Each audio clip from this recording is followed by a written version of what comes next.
No, dalam kehidupan ini kira-kira seberapa penting sih kita belajar tasawuf itu supaya kemudian naik level, bisa membersihkan hati, dan yang lebih penting eh, apa tuh namanya, kita paham hakikat manusia diciptakan itu untuk apa, supaya kemudian nanti ketika kita meninggal itu bisa kembali kepadanya gitu.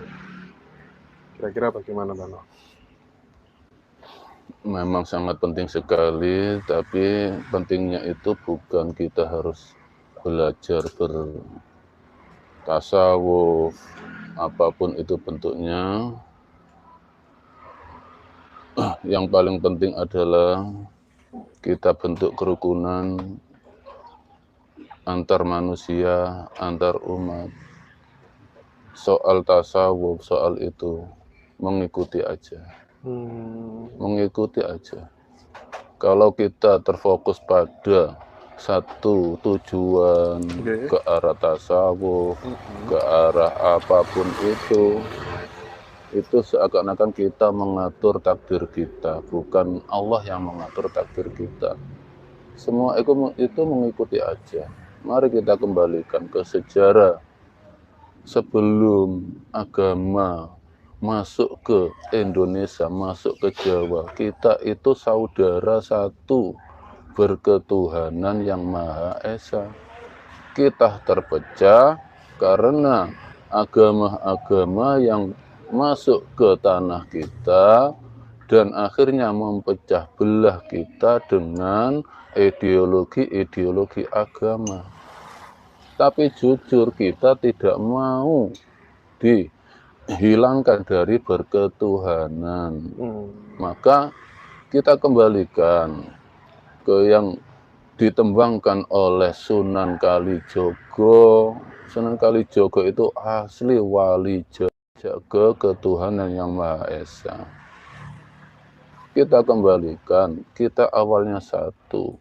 Jadi kita saudara empat, panjer satu, dulur papat, panjer siji. Itu kita kembalikan. Kita boleh berbeda agama, mari kita satukan ke ketuhanan yang Maha Esa. Kita hidup rukun. Kita hidup rukun dengan jalur kita masing-masing. Yang penting tetap memegang ketuhanan yang Maha Esa.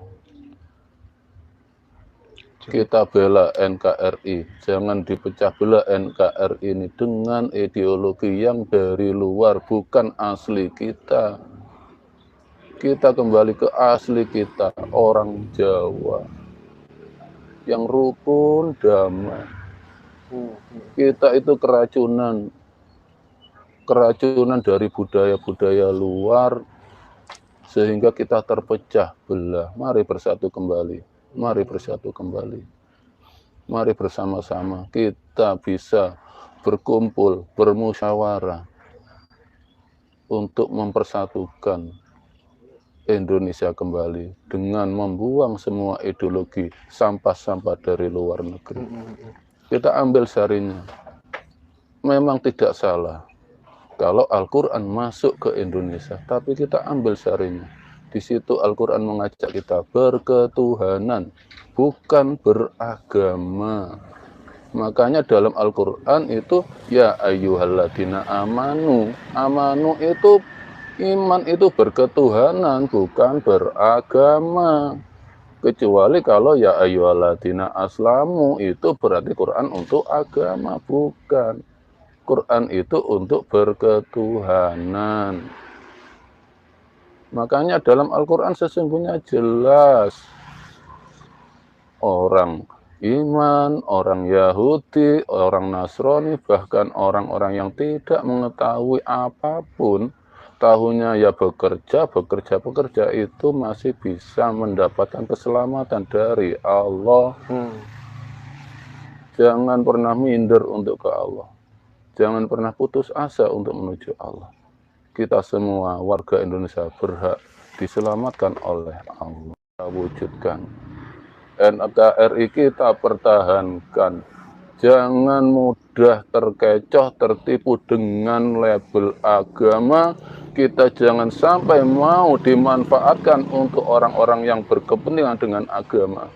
Kita orang Indonesia harus punya pendirian. Allah tidak pernah minta dibantu.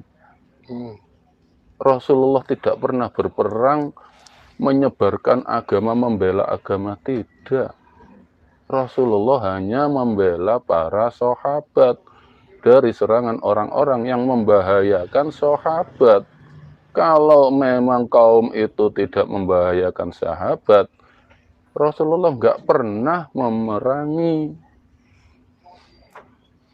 Mana ada Rasulullah perang untuk menyebarkan, memaksa orang untuk iman, untuk Islam, enggak. Rasulullah hanya mengajak iman. Kita kembalikan ideologi Jawa kita. Iya. Jangan terpengaruh oleh racun-racun dari luar yang membawa agama. Berarti kita harus menyudahi klaim-klaim kebenaran hanya ada satu agama yang benar dan lain sebagainya. Itu harus kita harus pikir lebih luas, tidak sempit begitu ya.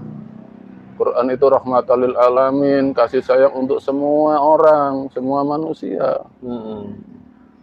Kita buka mata hati kita. Kita buka mata hati kita, mana ada Quran itu menyuruh orang beragama. Quran itu menyuruh untuk berketuhanan. Kita buka, mana ayatnya? Kalau Quran itu untuk orang Islam, untuk orang yang berketuhanan. Itu aja. Mbah No,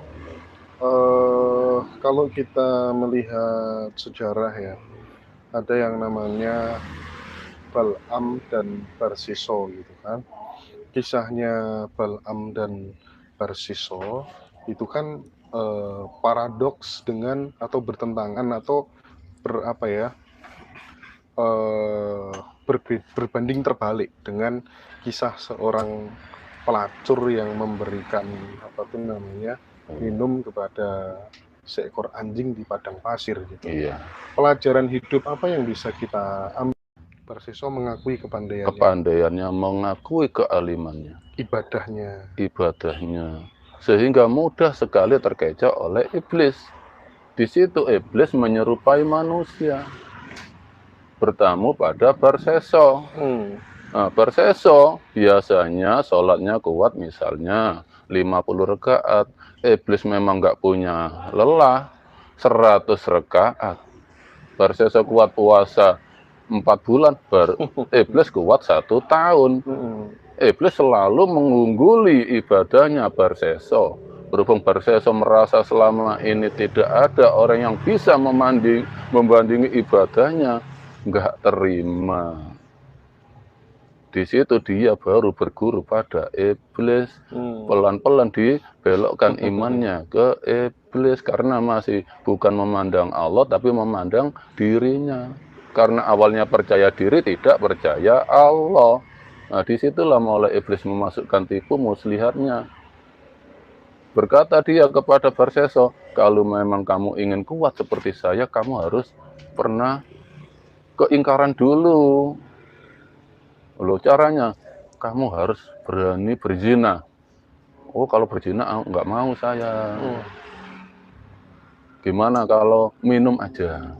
Minum alkohol dulu baru berzina ya. Minum aja, nggak usah berzina, nggak apa-apa. Satu aja kemaksiatan, kamu nanti bisa seperti saya. Nah, disitulah Barsiso, oh ya minum aja nggak apa-apa. Itu kan mabuk saya. Kalau berzina, kalau mabuk bisa bersembunyi. Kalau berzina nanti ketahuan orang. Akhirnya disitulah. Yang terakhir kayaknya membunuh ya Pak ya? Iya, Barsiso mulai mau mabuk. Di saat mabuk teler nggak sadar, iblis menyuguhkan seorang wanita, terjadilah perzinaan. Akhirnya diadili oleh umat kaumnya Barsiso. Suaminya datang, nggak terima, dibunuh sekalian gitu. 3 dosa sekaligus. Itu masih berzina, masih belum kafir. Nah, di saat mau diadili oleh masyarakat, di situ Barseso minta bantuan pada iblis yang menyerupai manusia. Dia datang iblis. Ini gimana ini, saya sudah terancam nyawa saya, gimana kalau mati ini? Allah itu dua. Berhubung Barseso memang percaya diri, tidak percaya Allah. Yang penting hidupnya selamat. Bukan yakin yang Allah yang menyelamatkan, mau. Dia berkata, ya saya mau, Allah itu dua. Ditusuklah dia Barseso. Mati dalam keadaan kafir. Beda dengan pelacur tadi. Pelacur sadar yang mentakdir dia menjadi pelacur itu Allah, bukan kemauannya. Sebenarnya dia sendiri nggak ingin, ya. Sadar inilah takdir darimu ya Allah, saya terima sampai mati pun kamu jadikan pelacur, saya terima ya Allah. Torikotnya dia ya jadi pelacur itu tadi. Allah menghidupi dia dari jadi pelacur. Sadar. Jadi ke Allah tidak harus baik, tidak harus buruk. Sadarlah. Keburukan yang dilakukan menurut manusia itu sudah jatah dari Allah. Dia tidak mampu menghindari. Biar Allah yang merubah. Kalaupun Allah tidak merubah dia sampai mati jadi pelacur, dia rela. Itulah iman seorang pelacur. Jadi yang dinilai Tuhan itu sebuah tingkat kepasrahan total, kesadarannya. Gitu ya. Iya. Tuhan memposisikan diri sebagai apa? Ini jatah saya, begitu. Oh. Sementara ini kan paradoks ya Mbak ya. Orang yang sudah berbuat baik puluhan tahun, gara-gara salah sak kecapan, mendoakan Nabi Musa, bla bla bla, akhirnya biar tersesat, meninggal dunia dalam kondisi yang buruk begitu ya Mbak ya. Nah, itu berarti orang bisa selamat atau enggak itu poinnya ada pada keridhaan Tuhan. Iya, Balaam dikira doanya itu ampuh. Di situ berhubung Balaam sudah merasakan iblis, doa kan terserah Allah. Berhubung dia menuntut ingin disaksikan oleh jamaahnya, doa saya ampuh, saya bisa memberikan bahaya kepada siapapun. Disitulah iblis yang berjalan karena dia sudah memposisikan dirinya sebagai iblis. Jadi Allah, ikmalu maksitum, oh mau kamu di situ silahkan, tapi istidroj, dilosdol oleh Allah, hilang imannya. Karena apa? Ingin diakui manusia bahwa doanya ampuh. Akhirnya tersesat dia. Iya. Mari kita percaya Allah, jangan percaya diri. Kita nggak bisa apa-apa tanpa Allah. Setiap orang yang percaya diri akan hancur imannya. Akui semua dari Allah. Jadi mengakui semuanya dari Allah ya. Oke. Saya kok dari tadi jenengan sebut iblis duta-dutanya Allah, duta-dutanya Tuhan. Untuk apa tuh namanya, memuluskan skenario-nya Tuhan dalam sebuah proses penciptaan begitu. Tapi kemudian ketika kemudian Tuhan sudah membuat iblis disuruh berposisi sebagai seorang pemain antagonis begitu, terus kemudian dihukum di neraka. Waduh, Tuhan katanya maha adil. Di situ kemudian saya kadang, kok ini Rek? Kok gitu ya? Gimana Mbak No mencermati itu? Allah tidak pernah butuh duta. Allah tidak pernah butuh dibantu. Itu pilihan iblis sendiri.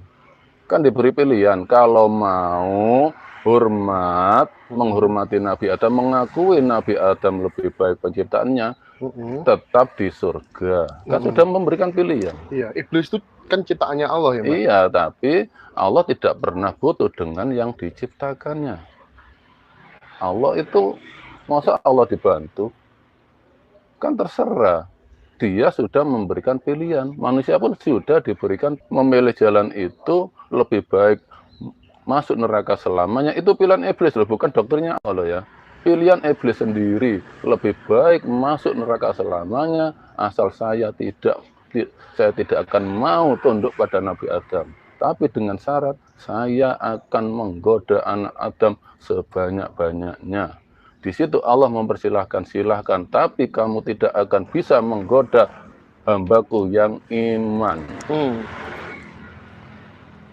Yang namanya iblis itu kan sebenarnya tidak level dengan penciptanya ya Mbak ya. Tidak level dengan penciptanya. Artinya iblis seperti itu kalau menurut saya itu tanpa dikehendaki Tuhan tanpa dikehendaki Allah, tetap nggak bisa. Jadi bagi saya, pembangkangan iblis itu adalah grand desainnya Tuhan. Tidak mungkin kemudian iblis apa tuh namanya punya karep seperti itu tanpa diridhoi Tuhan gitu. Idealnya kan begitu kalau orang berpikir secara ini, Mbak. Iya, tapi kan di situ iblis kan dari tadi ya sudah ada pilihan, bukan doktrin, bukan ya, Allah sudah memberikan jalan keselamatan, tapi iblis nggak mau. Kan kembali ke masing-masing. Dia memang senang menepati kesombongannya, makanya Allah itu menuruti apa yang menjadi kehendak manusianya. Kalau manusia yang sadar bahwa Allah yang maha berkehendak, bukan manusia yang berkehendak. Kehendak itu sifatnya Allah, bukan kehendak manusia. Kalau manusia itu menempati kehendak, karep, berarti dia tidak mau dipimpin oleh Allah, dipimpin dirinya sendiri. Itulah iblis.